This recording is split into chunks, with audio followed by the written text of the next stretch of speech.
7 Biblical Truths to Offer Hope in the Midst of Spiritual Warfare by Debbie McDaniel. God reminds us to put on his armor and stand strong. Paul was not silenced by the attacks from dark forces. Neither should we be today. The armor of God is a powerful force, protecting us from head to toe. We are secured by the very one who sets us free from chains, sin, and death. No weapon that is formed against you will prosper. Isaiah 54 verse 17. Jesus understands the temptations we face daily.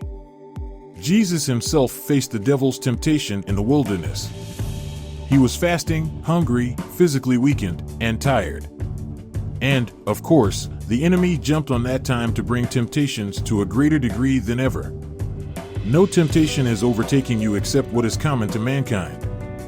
And God is faithful. He will not let you be tempted beyond what you can bear. But when you are tempted, he will also provide a way out so that you can endure it. 1 Corinthians 10 verse 13. The devil is a roaring lion seeking to devour us, but God's protection is real. If you're facing attacks and feel your life has been threatened, remember our God is a miracle worker. The Bible reminds us that our times are in his hands.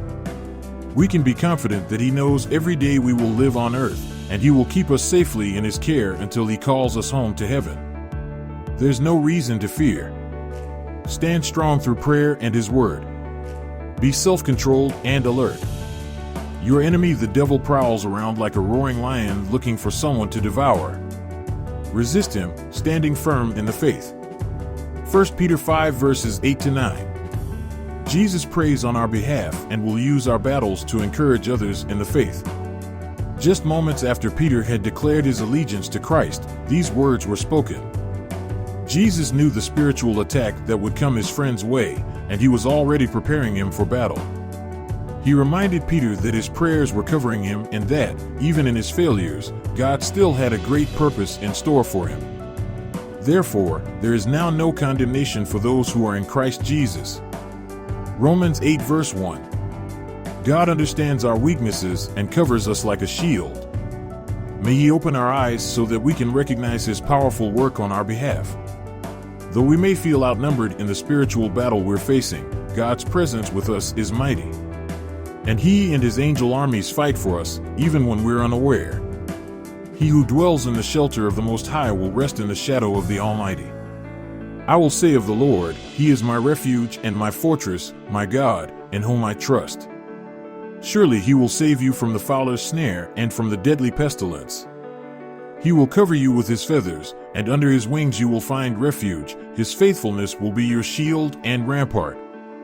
Psalm 91 verses 1 to 4. God is ultimately in control and will use our trials for good.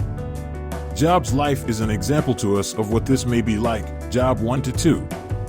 And as we know from the book of Job, this righteous man stood strong. Though it seemed he was losing everything dear to him, he knew that God held him through every loss and hardship. God will never allow the enemy to have full control. Satan doesn't have the final say over our lives. We will face battles in this world, but we can trust in our mighty God to be our shelter through it all. But he knows the way that I take. When he has tested me, I will come forth as gold. Job 23 verse 10.